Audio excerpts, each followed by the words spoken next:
भिखारी ठाकुर भोजपुरी गाने और नाटकों की रचनाओं में और सामाजिक कामों के लिए प्रसिद्ध माना जाता है। भिखारी ठाकुर हम मालूम है तेरे बाप को मत सिखा। जो भोजपुरी को जानता होगा, मानता होगा, इनके नाम से वाकिफ होगा। ये ऐसे कलाकार रहे जो समाज को जागरूक करने वाली एक एक रचना बनाई, जिसमें सबसे प्रसिद्ध लौंडा नाच रहा। नाटकों की रचना भिखारी ठाकुर माहिर अपने नाच के माध्यम से महिलाओं की जरूरत पड़ी और महिलाओं को घूंघट से निकालकर स्टेज तक लाना बहुत मुश्किल काम था भिखारी ठाकुर के लिए।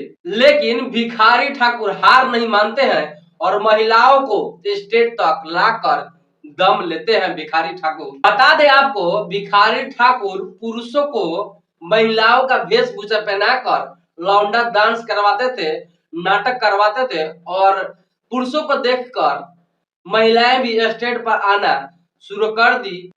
महिलाएं भी स्टेज पर नाटक करने लगती है। अभी फिलहाल के बात बता दें तो भिखारी ठाकुर तो मर चुका है, लेकिन हर किसी के दिल पे राज कर रहा है भिखारी ठाकुर। आपको बता दें कि भोजपुरी गानों और नाटकों की रचनाओं में अभी भी जिंदा है भिखारी ठाकुर। और भिखारी ठाकुर के प्रसिद्ध नाटक और रचना की बात करें तो विदेशिया और बेटी बेचवा, जिसमें विदेशिया पर भी फिल्म भी बना है, जिसमें यह दर्शाया गया है कि अपने से दूर रहने की क्या जुदाई होता है।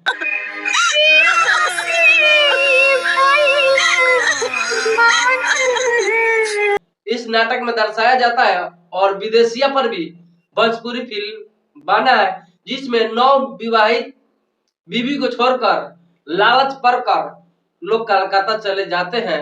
विदेशिया में यही तो दिखाया गया है और विदेशिया पर फिल्म निरहुआ और पाखी हेगड़े का बना है।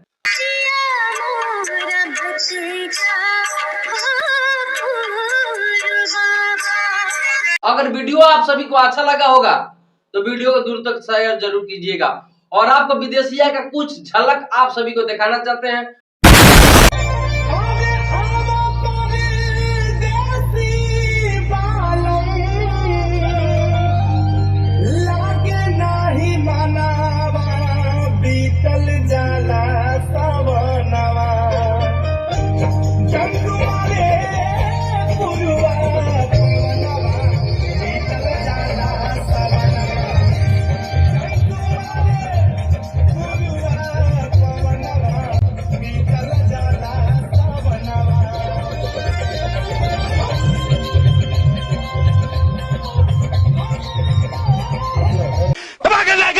के